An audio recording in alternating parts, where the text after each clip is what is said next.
Are you into nipple play in general? I have no words. It's an honest question. I know it is. The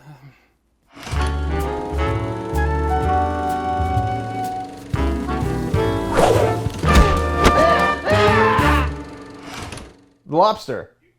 The Lobster. Yeah. Okay. Now, have you thought of what animal you'd like to be if you end up alone? Yes, a lobster. A lobster is an excellent choice. Honestly, what the fuck? Did you love it? I fucking hate it. I hate that film. Oh God, I hate that film with every fiber of my being. It makes me, like, I'm not kidding. It makes me so sad and uncomfortable. And one may argue that is the sign of a good film, that it made you feel. Yes. You know, I think the sign of a good film is it makes you feel one way or another, good, bad, you know. But getting to raw emotion, I think, is a sign of a well-made film. It fucking haunts my dreams. It makes me so sad. It makes me so sad. Just tell me why. Why do you enjoy this film? What is enjoyable about this film for you? I think it's hilarious. I think it is. You're so dumb. You're so dumb. Movie. You're such a dumb person. I'm sorry. Continue. That was unprofessional. For the first time I saw it, I was just like, I was so floored by number one. Originality. As filmmakers ourselves, using that term loosely, I'm just so I'm so envious and respectful and interested in filmmakers and storytellers who can come up with something so crazy and different and create this whole world where the rules are different, and it's like it's thinking so far outside of the box that, like, it just blows me away. I feel like it's the most original film I've seen, you know, ever. Like it's just such an interesting concept. It's just so much fun. Fun is not the right word. Fun is not the right word. I think there are two redeemable qualities of the film. One is the concept. The general concept is an interesting concept. It's a good one. You're right about that. But that's where it ends. Like there's no other enjoyment. Like there's so much else after that. Like I could have. That's just saying, like, I have a good idea. And what is a good idea really worth? You know, it depends on how you act on it. What are the actions that you do based on it? What do you take with that idea, and how do you put it into action? Like this film, outside of the idea, is pure misery. No, it's pure misery. No, I mean it's very bleak. But I think something I really paid attention to this most recent watching is how it's clearly divided in two halves, where the first half is quite a bit more comedic, and there's a lot of that. You think the first half is more comedic? Oh, absolutely. Where it's it's obviously very dark, but it's so absurd. There's so, like, I laugh out loud throughout the first half, like on a regular basis. And then when he gets to the forest and we introduce Rachel Weisz and sort of the loners, that group, to me it becomes more of a tragedy, where it's clearly comedy and then tragedy. And there's still more of a tragedy suggests that the entire thing is not a tragedy. It is a descent into madness. It is not. It's not an emotional roller coaster of, like, this part's happy and this part's kind of sad and bittersweet. It starts off bleak and depressing and ends, in the pit of despair. Like, it starts bad and gets worse. Like, it just... But it's still funny. Like, the first half is intentionally funny. Like, there is a lot of intentional humor in the first half in particular. Yes. I'm trying to not feel like I'm backtracking. Like, I to some extent, there are humorous takes, sort of humorous commentary, I would say, and how they present things and how people act, that one could find humor within it. I would not say it's an attempt to be funny. I think that is sort of collateral damage. Oh no, I think you're so wrong. I think that's wild. No, like this is clearly how do you categorize this film? That's a better question. How do you categorize the film? as a dark comedy, an extremely black comedy. Like I think that's its first and foremost. It's a satirical dark comedy. See, it's definitely satirical. I'll give you that. But like there's so many I don't know if funny the parts. intent. I'd be curious. What? If the intent was comedy. I think comedy comes second. Like some of it is. I think that's wild to think that wasn't the intent. I mean, I think to me it's so evident by, I mean, almost all of it. What sort of dancing did you do? Just depends on the music. It's extremely self-aware, and that's revealed in certain senses where it's like when Colin Farrell first goes to the hotel and Olivia Colman, the marm or whatever you want to say, the woman who runs the place, is introducing him to the room and stuff, and she says, A wolf and a penguin could never live together, nor could a camel and a hippopotamus. That would be absurd. That's maybe the funniest line in the movie is like, oh, that would be absurd. Something I thought was so hilarious in this one, in this viewing, was like the desperate woman who bakes biscuits or eats biscuits and throws herself out the window and. That's my least favorite scene. That's my least favorite scene. It's when disturbing. It's so fucking disturbing. I just hope her pathetic screams can't be heard from my room. Because I was thinking about having a lie down, and I need peace and quiet. My point with bringing her up was, like, she's so desperate, but even in this world where literally their entire objective is to wife somebody up and partner up so they can not be, like, painfully destroyed and turned into an animal, like, but desperate women are still unattractive. like she's begging him to come to her room and I'll do anything. Yeah. We can have butt sex. I'll do anything. Like just, and that's his only objective is to be there to avoid that horrible fate. And he's still like, ugh. Like, that is hilarious. That is hilarious. When she stopped talking, he stared at her blankly, not knowing what to say. This is the opposite of why I watch movies. Like this film is the polar opposite of what I want out of a movie. I want to enjoy myself.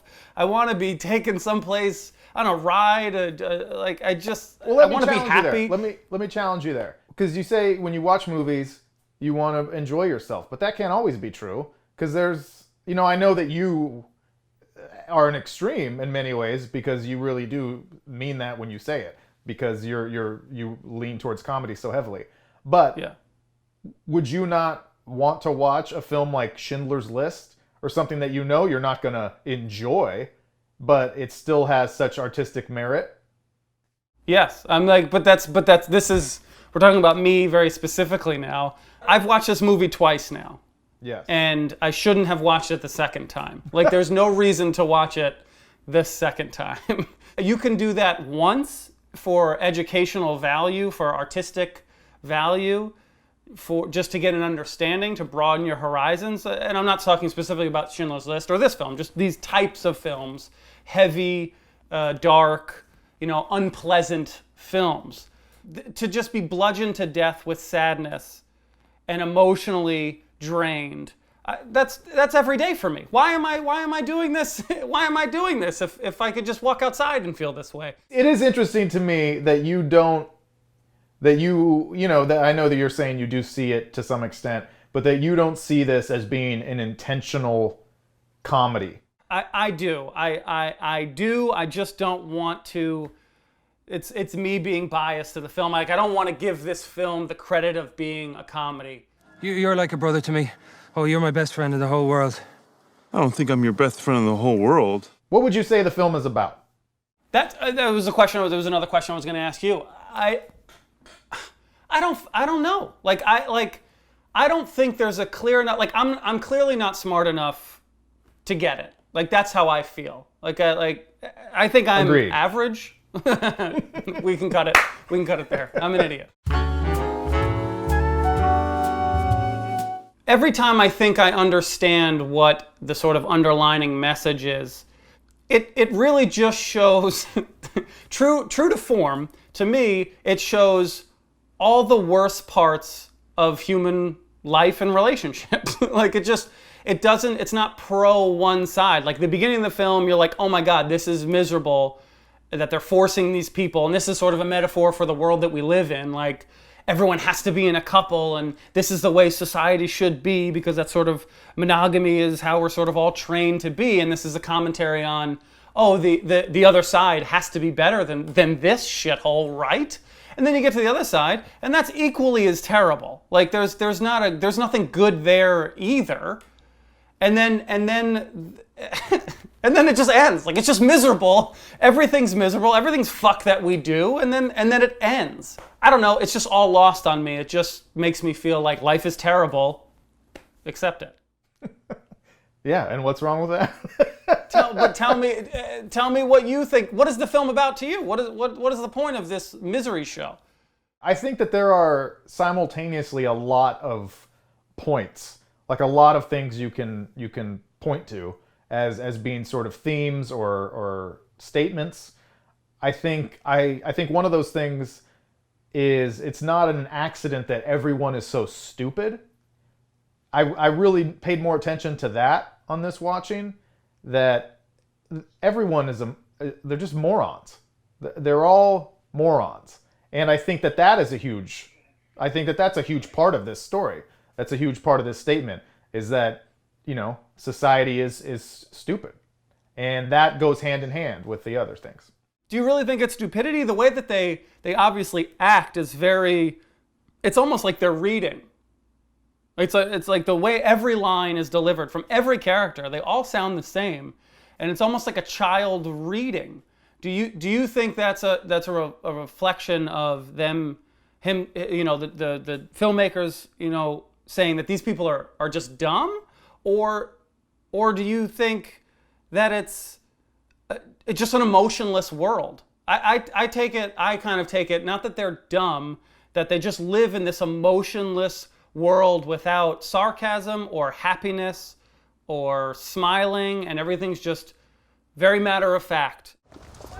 If I'm walking too slowly, just say, and I'll pick up my pace. This pace is fine. That's how every line is delivered.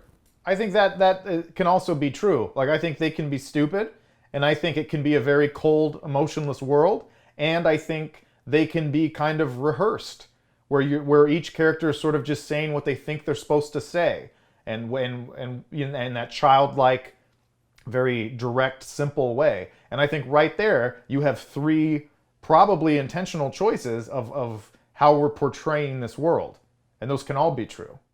Very, very, absolutely intentional. But I will go back to the question of, like, what's the point? What you're showing something to show something. I'm not seeing it. There has to be something that is you're supposed to take away from this, and be like, oh, this holds a mirror up to society, and now I've learned something.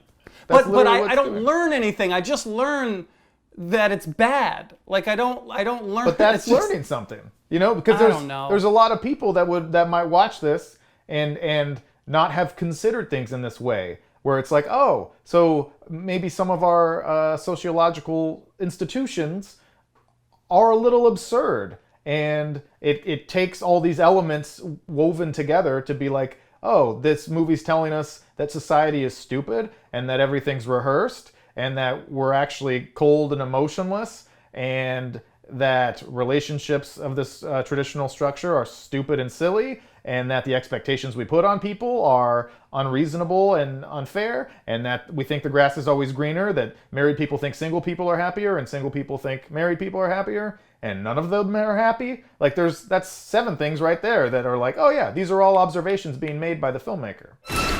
It's no coincidence that the targets are shaped like single people and not couples. I don't need to understand everything fully to really enjoy a film. Like when we talked about Birdman, you said, you asked me how I thought it ended, and I said I don't really know, and you said, well, you have to have an idea, and I came up with something, but like I don't think you have to have an idea.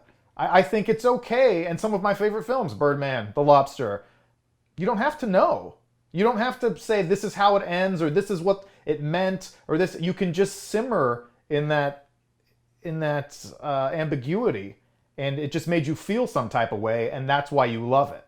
The Lobster makes me feel so many ways, and it makes me laugh really uncomfortably and just shake my head. I literally looked at my girlfriend while we watched it like 4 times, like, can you believe this?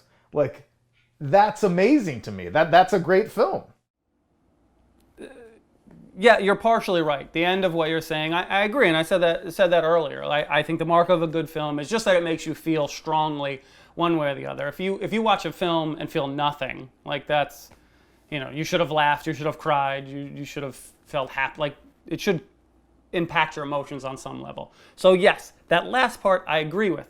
I do disagree with ambiguity being okay. It's okay to an extent. That's the only place I'll meet you at.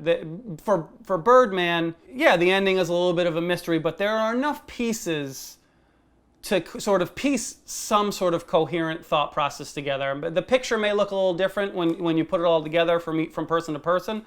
But there's a square puzzle that we can all make, and the image may look different from person to person. But if you watch a film and go, what was the point of any of that? Like, I don't know how much credit I can give that film. Well, I think if you're just like, we've already covered a ton of points here, and I think to jump right to the ending, to the final metaphor, which I think is really impactful and meaningful, is that these two people who have been through so much, they're willing to go forward blindly, even though they know all of this, or they should know based on everything they've been through, all of this is bullshit. And it's a futile exercise. It's similar to the short film concept that I pitched you about the couple that goes down at the end, they're all dancing and they're going round and round because we continue to just go round and round. We know these things are flawed and the majority of them fail, but we're going to charge forward blindly because we believe in our love despite the fact we've seen nothing but evidence to the contrary. And that's a huge final point to make, I think. Yes. If that's what you see if that's what you get from it. Like, yeah. Like, when you put it like that, like, oh, yeah, I get it. I get what you're saying. I don't know. I just don't like it. It's all this is lost on me just from personal taste. I just don't like it. And the dog? My brother, he was here a couple of years ago, but he didn't make it. The thing that I think that really shines in this film is the cinematography. I think the composition of shots, the length of shot, and maybe that's more of a directorial decision, but like, I think the composition is of each shot is really, really strong. They're very, very picturesque, and they're very, very purposeful. That I do like from a filmmaking standpoint. That leads into a lot of uncomfortability, if that's a word. Discomfort. Are just these really discomfort. Thank you. You're smart. I'm not. Are these long takes and one perspective that you're sort of locked into, and you don't really, they cut off the heads of people a lot. It's not your reverse shot sort of like, oh, I see this, and then I see the perspective from the main character, and then I see the whole room, and it really holds you in an uncomfortable position for a long period of times, but in really well composed frames, really interestingly composed frames. Yes. So it doesn't feel boring, or it doesn't feel long in a bad way. Just more of an uncomfortable way, but not like a poorly made way. Like it's very intentional and deliberate in that way. Where even now, I just in watching films or even trying to make films, I try and think about camera movement a lot. Where can I put the camera? How can I have the camera move, make it feel alive, make the scene feel alive? Where this does literally the complete opposite. So we're going to hold your arms and feet stationary to this one spot, and sort of make you deal with what's happening and feel sort of claustrophobic in a sense that I can't get a real context of what's happening around me. And that's a very strong, like a clear, deliberate decision that I think they do and execute very well. Yeah, I think it's really wonderfully directed. I think this guy, Yorgos Lanthimos, I think. Yeah, I it don't sounds know. like he directed this film. Yeah. He's a Greek gentleman, and I hadn't seen any of his movies prior to this, though he had a couple of wave-making kind of independent films. I believe this was his first English language film, I believe. And I've seen his 2 movies since this, and I think he's always doing very interesting things. I think it is all very intentional.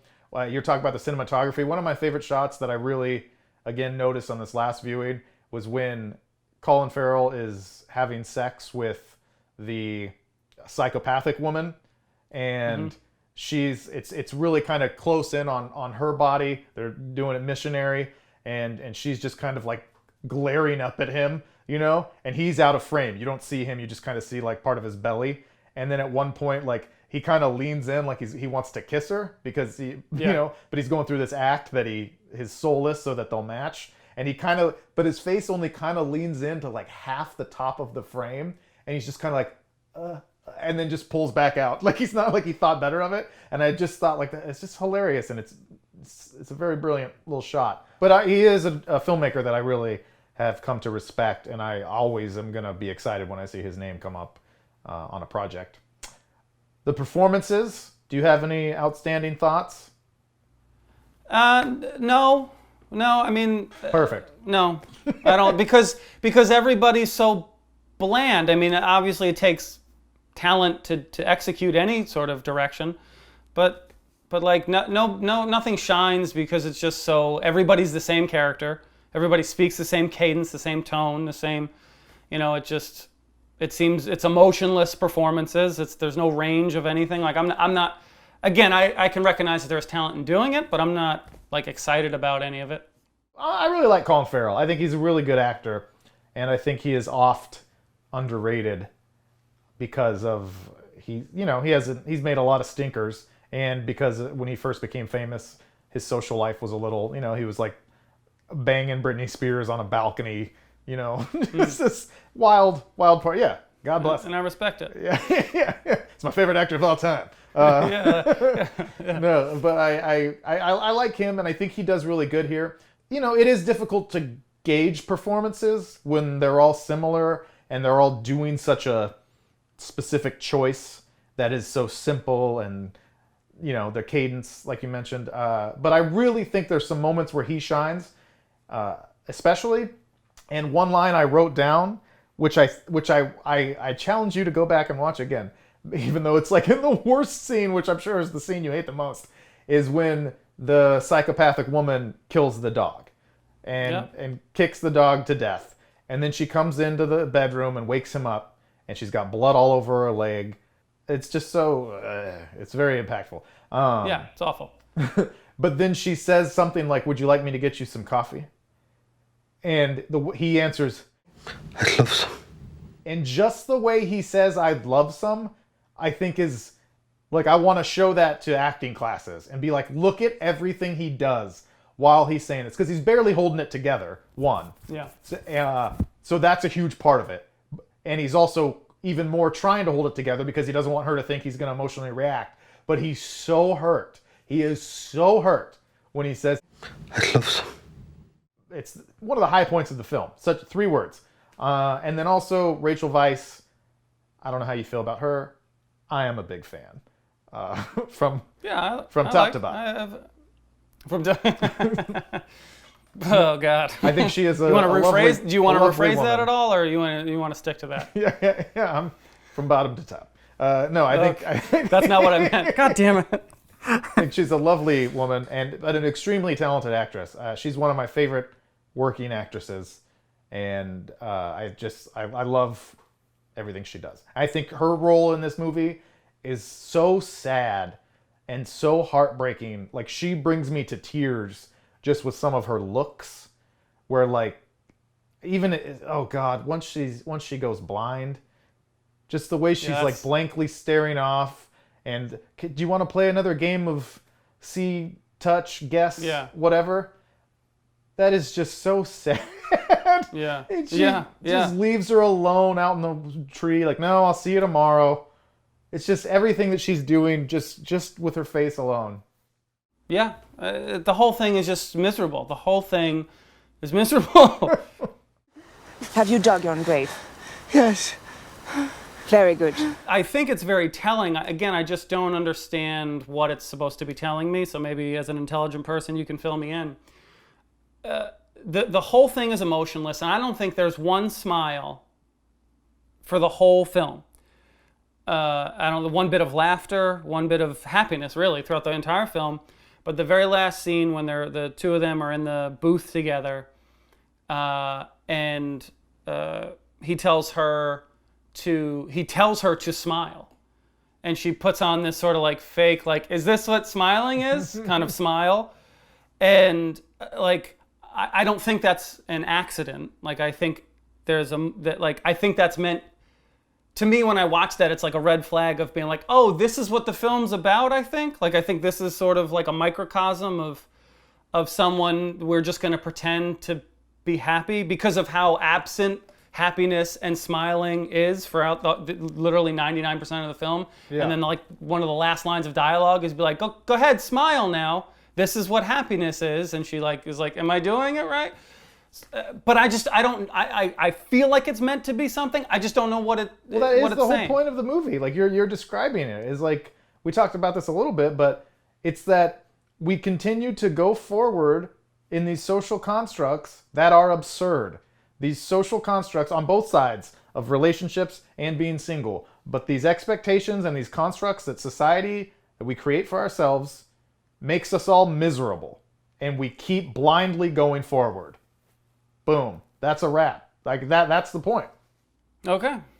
Well, thank you for explaining it to me. I mean, it makes sense as you explain it. So now you love it. But I still hate you and I hate this film. And I want you to stab your own eye out. Do you think he does it? Do you think he does it? I do. I do think he does it. I do too. I think it's interesting that they hold on the shot of Rachel Weisz for so long where you don't hear him scream or anything, and that I suppose is to make it seem ambiguous. But yeah, I like to think he does it because everyone's stupid. My main, I won't even call it a complaint. I'll kind of say my curiosity or my disagreement with the story is that it never has made sense to me that the loners, the single people, forbid sex. That always catches me off guard because it seems like they should be the most like free spirited, like go get it. So then I thought within this world, it would almost make more sense if he was in these rigid rules of the hotel where it's like you have to get married and you have to do this and you have to do this and couple up. And then he goes out to the single people, and instead of there being forced abstinence, it was forced sex. Like that's the metaphor for single, being single is that you have to have sex with everyone all the time, whoever wants it.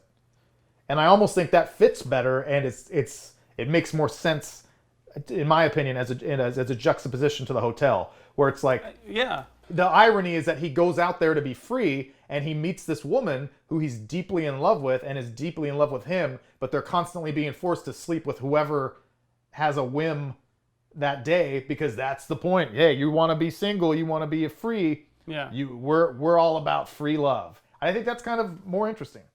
And they have that jealousy moment, like he has that jealousy moment where he looks at the guy's contacts or whatever. So that could still play where he can still get jealous. Yeah. And they,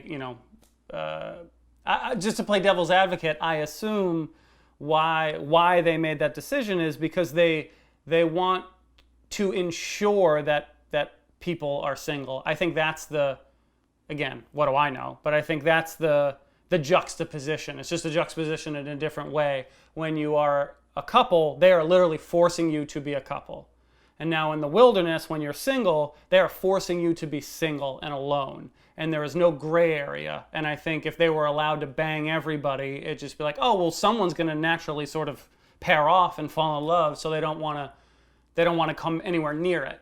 So it's like, we can't do any of that stuff that married people would do, and married people have sex. Yeah, I could see that. That's what I guess. I think you could work around that by saying that love is forbidden and relationships are forbidden, but sex is encouraged, which makes it almost even more painful because then those feelings will develop between people, but then they're forced to not couple up, which I think is interesting. Yeah. But no, I get you. I get your point. And you're probably right. Another question I had is, are they even turning people into animals? Or is that just all bullshit? They're really just killing these people and then showing an animal. That's interesting. I assume that I take the premise at face value. I don't think there's a deeper layer there because that's not what the story's about. The story is not about this hotel and these people and their inner workings of how the hotel works. Like if it were more about that, then maybe there's a deeper level. But I think the it's just part of the setup.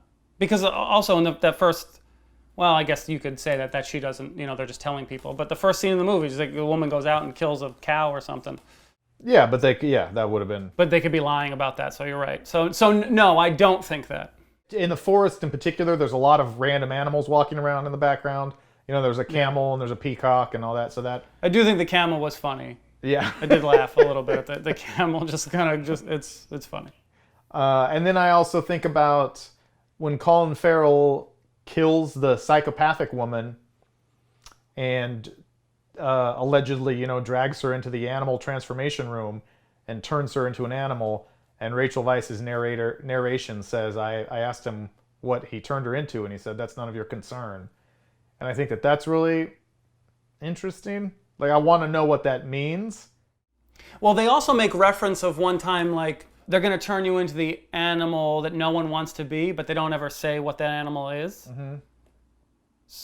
So maybe it's the same animal, but we still just don't know what animal that is. And I don't know what I get from that. What if it's a human? Huh?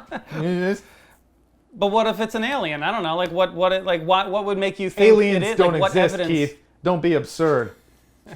Sorry, you're right. That part is absurd. Yeah, I think here's what, in sort of a good summation, is that let's get into our insecurities.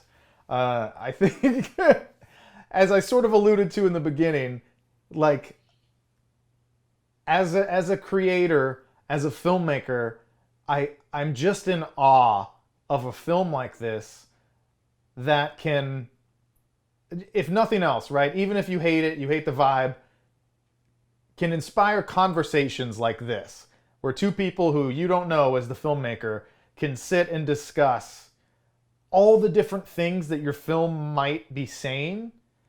And I think, because, it's so hard to write a script, just period. To write a script is very difficult. To write a 90-page feature-length film that is even remotely coherent is a challenge. And then to do that, but also weave in commentary on big, relatable, societal issues, and to do that like 5 different ways, and to make it all in an imagination land that's absurd, that has really dark commentary and biting. Because that woman, the desperate woman, is just such a small part of this overall story, and just a small part of the overall theme, if we agree that the theme is the absurdity of relationships and charging blindly forward.